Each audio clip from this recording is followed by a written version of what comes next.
Industrial preparation, manufacture of ammonia gas Haber's process. The industrial preparation of ammonia gas, NH3, is achieved through a process known as the Haber-Bosch process. This process is crucial for producing ammonia on a large scale, which is used as a fertilizer and in various industrial applications.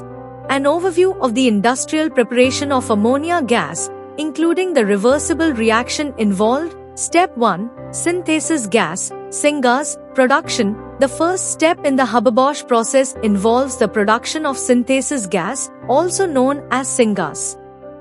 This is a mixture of hydrogen gas, H2, and nitrogen gas, N2, which are the raw materials for ammonia production.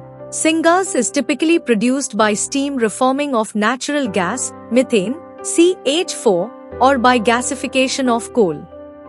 These processes yield a mixture of H2 and N2 gases. Step 2. Ammonia synthesis. In the ammonia synthesis step, syngas is compressed and then passed over an iron catalyst at high pressure and temperature.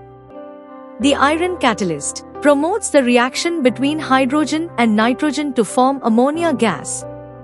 The reversible chemical reaction involved is, this reaction is exothermic, meaning it releases heat as ammonia is formed. The forward reaction, from left to right, represents the production of ammonia, while the reverse reaction, from right to left, represents the decomposition of ammonia back into hydrogen and nitrogen.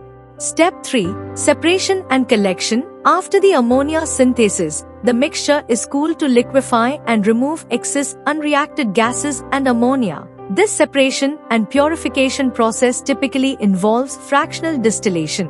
The collected liquid ammonia can be further processed and used in various industrial applications, such as fertilizer production. Conditions favoring the synthesis of ammonia from its elements under maximum yield. The synthesis of ammonia, NH3, from its elements, nitrogen and hydrogen, involves a reversible reaction, and several conditions can favor the maximum yield of ammonia in the Haber-Bosch process.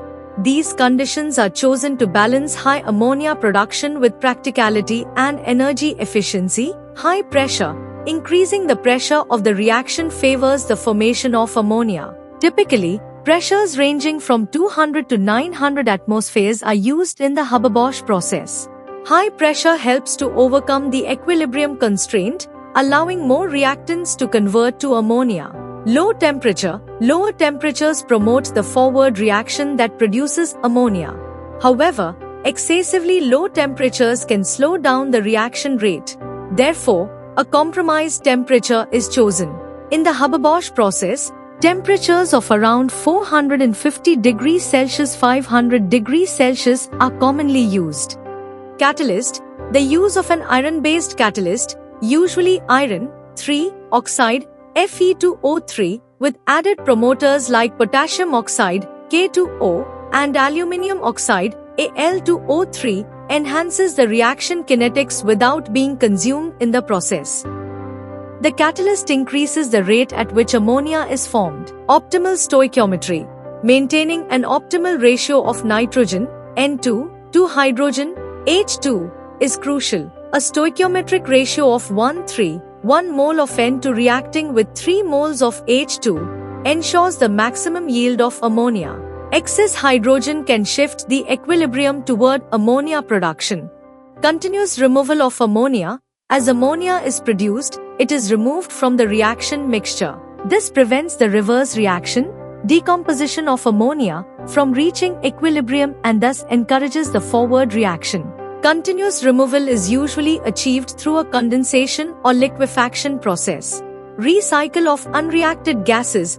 Unreacted nitrogen and hydrogen are often recycled back into the reactor to further increase the conversion of these gases to ammonia. This helps to improve the overall efficiency of the process.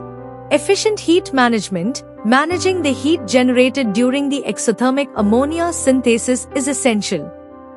Effective heat exchange and temperature control are crucial to ensure that the temperature remains within the desired range. Purity of feedstock gases. High purity nitrogen and hydrogen gases are used as feedstock to avoid introducing impurities that may interfere with the catalyst or the reaction.